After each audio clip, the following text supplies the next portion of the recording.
Okay, we are on chapter 4, and Pellegrina is about to tell a story to Abilene and Edward about a beautiful princess. Once there was a princess who was very beautiful. She shone as bright as the stars on a moonless night. But what difference did it make if she was beautiful? None, no difference. Why did it make no difference? Asked Abilene. Because, said Pellegrina, she was a princess who loved no one and cared nothing for love, even though there were many who loved her. At this point in her story, Pellegrina stopped and looked right at Edward. She stared deep into his painted-on eyes, and again, Edward felt a shiver go through him. And so, said Pellegrina, still staring at Edward. What happened to the princess? Said Abilene. And so, said Pellegrina, turning back to Abilene. The king, her father, said that the princess must marry, and soon after this, a princess came from a neighboring kingdom, and he saw the princess, and immediately he loved her. He gave her a ring of pure gold. He placed it on her finger. He said these words to her, I love you. But do you know what the princess did? Abilene shook her head. She swallowed the ring. She took it from her finger and swallowed it. She said that this is what I think of love, and she ran from the prince. She left the castle and went deep into the woods. And so what? Said Abilene. What happened then? And so the princess became lost in the woods. She wandered for many days. Finally, she came to a little hut. She knocked on the door. She said, Let me in, I am cold. There was no answer. She knocked again. She said, Let me in, I am hungry. A terrible voice answered her. The voice said, Enter if you must. The beautiful princess entered, and she saw a witch sitting at a table counting pieces of gold. 3,622, said the witch. I am lost, said the beautiful princess. What of it? Said the witch. 3,623. I am hungry, said the princess. Not my concern, said the witch. 3,624. But I am a beautiful princess, said the princess. 3,625, replied the witch. My father, said the princess, is a powerful king. You must help me or there will be consequences. Consequences, said the witch. She looked up from her gold. She stared at the princess. You dare to talk to me of consequences? Very well, then, we will speak of consequences. Tell me the names of the ones you love. Love, the princess said. She stamped her foot. Why must everyone always speak of love? Whom do you love? Said the witch. You must tell me the name. I love no one, the princess said proudly. You disappoint me, said the witch. She raised her hand and said one word. Farthfiggery. And the beautiful princess was changed into a warthog. What have you done to me? Squealed the princess. Talk to me of consequences now, will you? Said the witch. And she went back to counting her pieces of gold. 3,626, said the witch, as the warthog princess ran from the hut and out into the forest again. The king's men were in the forest too, and what were they looking for? A beautiful princess. And so when they came upon an ugly warthog, they shot it immediately. Pow!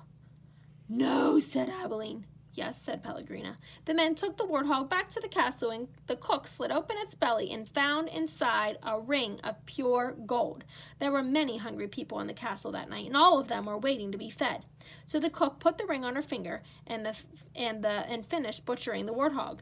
And the ring that the beautiful princess had swallowed shone on the cook's hand as she did her work. The end. The end, said Pellegrina indignantly. Yes, said Pellegrina, the end. But it can't be. Why can't it be? Because it came too quickly, because no one is living happily ever after, that's why. Ah, and so, Pellegrina nodded. She was quiet for a moment, but answered me this. How can a story end happily ever after if there is no love? But, well, it is late. You must go to sleep. Pellegrina took Edward from Abilene. She put him in his bed and pulled the sheet up to his whiskers. She leaned in close to him. She whispered, You disappoint me.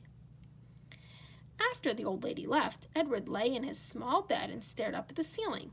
The story, he thought, had been pointless. But then, most stories were. He thought of the princess and how she had become a warthog. How gruesome, how grotesque, what a terrible fate. Edward, said Abilene, I love you. I don't care how old you get, I will always love you. Yes, yes, thought Edward. He continued to stare up at the ceiling. He was agitated for some reason that he could not name. He wished that Pellegrina would put him on his side so that he might look at the stars. And then he remembered Pellegrina's description of the beautiful princess. She shone as bright as the stars on a moonless night. For some reason, Edward found comfort in these words, and he repeated themselves to him, as bright as the stars on a moonless night, as bright as the stars on a moonless night, over and over, until at last the first light of dawn appeared. I'm going to go back and show you the picture of Pellegrina. Here she is. She's reading the story to Abilene, and you can see Edward in there too. That's what she looks like. Okay, so Pellegrina told this kind of odd story, and it was about a beautiful princess that didn't love anybody. And then she told the witch that she was rich and the king would be after her if she didn't come and help. So the witch turned her into a warthog, and then the king's men ended up killing that warthog. So in the end, the princess died. And and Abilene thought, that's not really a good story. It's not happy. Nothing happened at the end that was good. And Pellegrina told her, if you don't love anybody, like the princess, then good things won't come. And then she put Edward to bed, and she told him that he disappoints her. So it seems like we've heard so far that Abilene definitely treats Edward like he's real and treats him as he's an equal, and so does Pellegrina. But Pellegrina seems disappointed in Edward, which is a little bit odd for her to say that to a China rabbit, but let's see if we can find out why. Okay, here is chapter 5, and it's a trunk, which people sometimes pack their things in, kind of like a suitcase. But suitcases kind of took the place of trunks because they have wheels on them and you can roll them, and they've made them much better than these heavy trunks that people used to use to travel with. All right. The house on Egypt Street became frantic with activity as the Tulane family prepared for their voyage to England. Edward possessed a small trunk, and Abilene packed it for him, filling it with his finest suits and several of his best hats and 3 pairs of shoes, and also that he might cut a fine figure in London. Before she placed each outfit in the trunk, she displayed it to him. "Do you like this shirt with this suit?" she asked him. "Or would you like to wear your black derby? You always look so handsome in it. Shall we pack it?" And then finally, on a bright Saturday morning in May, Edward and Abilene and Mr. and Mrs. Tulane were all aboard on the ship, standing at the railing. Pellegrina was at the dock. On her head she wore a floppy hat strung around with flowers. She stared straight at Edward. Her dark eyes glowed. "Goodbye," Abilene shouted to her grandmother. "I love you."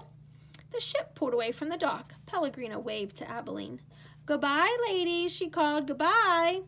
Edward felt something damp in his ears. Abilene's tears, he supposed. He wished that she would not hold him so tight. To be clutched so fiercely often resulted in wrinkling clothing. Finally, all the people on land, including Pellegrina, disappeared. Edward, for one, was relieved to see the last of her. As was to be expected, Edward Tulane exacted much attention aboard the ship. "What a singular rabbit," said an elderly lady with 3 strings of pearls wrapped around her neck. She bent down more closely to take a look at Edward. "Thank you," said Abilene. Several little girls aboard gave Edward deep glances of longing. They asked Abilene if they might hold him. "No," said Abilene. "I'm afraid he's not the kind of rabbit who likes to be held by strangers." 2 young boys named Martin and Amos took a particular interest in Edward. "What does he do?" Martin asked Abilene on their second day at sea. He pointed at Edward, who was sitting on a deck chair with his long legs stretched in front of him. "He doesn't do anything," said Abilene. "Does he wind up somewhere?" asked Amos. "No," said Abilene, "he does not wind up." "What's the point of him then?" said Martin. "The point is that he is Edward," said Abilene. "That's not much of a point," said Amos. "It's not," agreed Martin, and then, after a long, thoughtful pause, he said, "I wouldn't let anybody dress me like that." "Me either," said Amos. "Do his clothes come off?" asked Martin. "Of course they do," said Abilene. "He has many different outfits, and he has his own pajamas. They are made of silk." Edward, as usual, was disregarding the conversation. A breeze was blowing off in the sea, and the silk scarf wrapped around his neck billowing out behind him. On his head he wore a straw boater. The rabbit was thinking that he must look quite dashing. It came as a total surprise to him when he was grabbed off the deck chair, and first his scarf and then his jacket and pants were ripped off from his body. He heard his pocket watch hit the deck off the ship, and then, held upside down, he watched the watch roll merrily towards Abilene's feet. "Look at him," said Martin. "He's got underwear." He held Edward aloft so that Amos could see. "Take it off," shouted Amos. "No," screamed Abilene. Martin removed Edward's underwear. Edward was paying attention now. He was mortified. He was completely naked except for the hat on his head, and the other passengers on board were looking at him, directing curious and embarrassing glances his way. "Give him to me," screamed Abilene. "He's mine." "No," said Amos to Martin. "Give him to me." He clapped his hands together, and then he held him open. "Toss him," he said. "Please," cried Abilene. "Don't throw him. He's made of china. He'll break." So think how Abilene must be feeling right now. She's very upset that these two boys on the ship have taken Edward, and now they're playing like catch with him. She's probably very upset, and we know that Edward is upset. He's feeling very embarrassed because they took all of his clothes off of him. Martin threw Edward, and Edward sailed naked through the air. Only a moment ago, the rabbit had thought that being naked in front of a shipload of strangers was the worst thing that could happen to him. But he was wrong. It was much worse than being tossed in the same naked state from the hands of one grubby little boy to the other. Amos caught Edward and held him up, displaying him triumphantly. "Throw him back," called Martin. Amos raised his hands, but just as he was getting ready to throw Edward, Abilene tackled him, shoving her head into his stomach and upsetting the boy's aim. So it was that Edward did not go flying back into the dirty hands of Martin. Instead, Edward Tulane went overboard. That's the end of chapter 5. I'll see you guys next time.